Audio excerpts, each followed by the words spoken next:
Hey, what's up guys? Another beer review, a big bottle.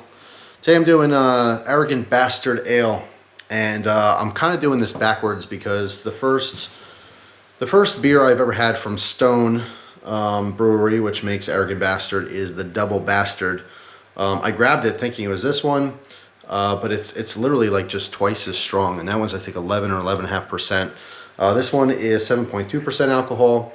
This is extremely popular, extremely well known. All right, it comes in a big old bottle like this. Has very cool artwork. In fact, I like the artwork so much that when I got the Double Bastard, I also got the Arrogant Bastard American pint glass. And the back says, it's not too expensive, you're too cheap. I think I screwed that up the last time I read it on camera. But anyway, awesome pint glass, which I'm going to be using. Obviously, it's appropriate, it matches. So anyway, let's read the back here. It says, this is an aggressive beer. You probably won't like it. That's a great way to start off. It's quite doubtful that you have the taste or sophistication to be able to appreciate an ale of this quality and depth. We would suggest that you stick to safer, more familiar territory, maybe something with a multi-million-dollar ad campaign aimed at convincing you it's made in a little brewery, or that implies that their tasteless fizzy yellow beverage will give you more sex appeal.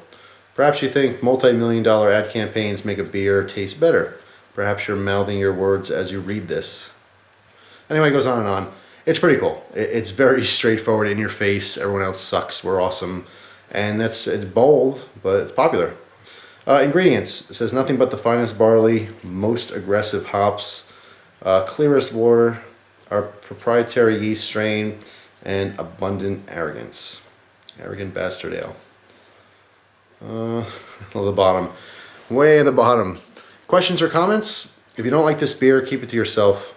We don't want to hear from any swiveling yellow beer drinking wimps, because this beer wasn't made for you. So there you go. That is certainly an Arrogant Bastard talking. So really cool looking. I'm using the little custom multi-tool to keep my keychain to open this today, which works fantastic. A lot of mist coming out of there. Alright, so like I said, I did this backwards. Ooh, it smells good. Definitely smell a lot of hops up front. Citrus. That's pretty much it. A lot of hops and citrus. So, if my assumption is correct, this is going to taste like the Double Bastard, only not as strong. We will see if I am right. So there you go, about a 2-finger head, nice and creamy looking. Really dark, but not black, actually just a really nice dark ruby red color. Very devilish. So anyway, get right into this.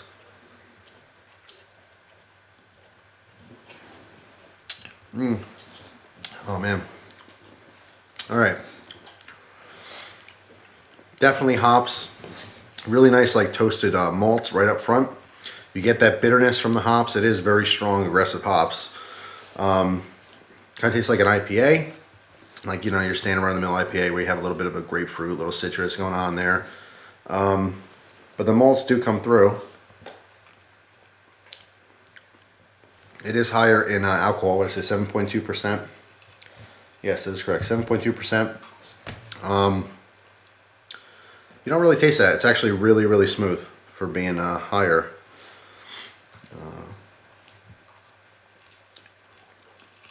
It's nice. It's a very strong tasting beer. It's not gonna be for everyone, you know, as mentioned. If you like pilsners and light lagers and stuff like that, you probably won't like this. Very bold though. It's absolutely delicious. It's just like I thought. It really is just like the Double Bastard.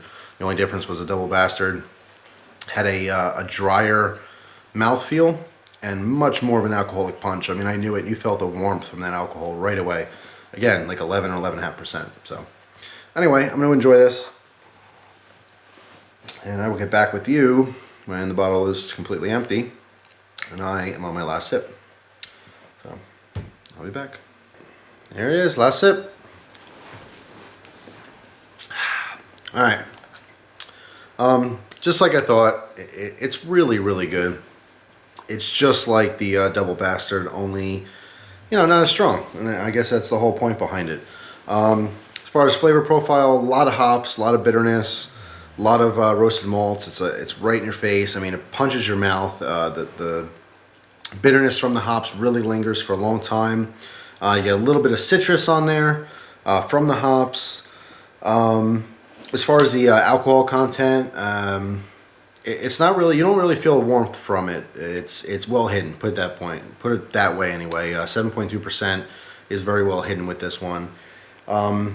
It's not a wimpy beer. It's a very strong, flavorful beer. One other thing that I noticed too, which I didn't say in the initial part of the video, that I've noticed throughout drinking it, is that there's a strong yeast flavor as well. You really taste that. It comes through almost a little bit bready. Really delicious though, very, very pungent beer. These big bottles, don't be intimidated by these. They look massive, but it's like a beer and a half. It's about a pint and a half as far as, filling up a glass. It's not that much. It looks more intimidating than it really is. But it's very good. It's very tasty and it's highly recommended. The Double Bastard, even though I'm not doing the review right now, I already did that review. That's not for the weak. That is very alcoholic and very, very strong and pungent. This is much more, I think, palatable for an average person to try. So definitely worth checking out. It's popular for a reason, and I agree with everyone else's assessment. It is a very delicious, very good beer. As far as price, it is a little bit more expensive than your average beers. I think it was $10.99 or $10.98 for this size beer. So it's pricey, but I think it's worth it. Something like this really does offer a lot of flavor. So that's it. That's Arrogant Bastard Ale. Thanks for watching. Hope you guys have a great day, and I'll see you soon. Take care.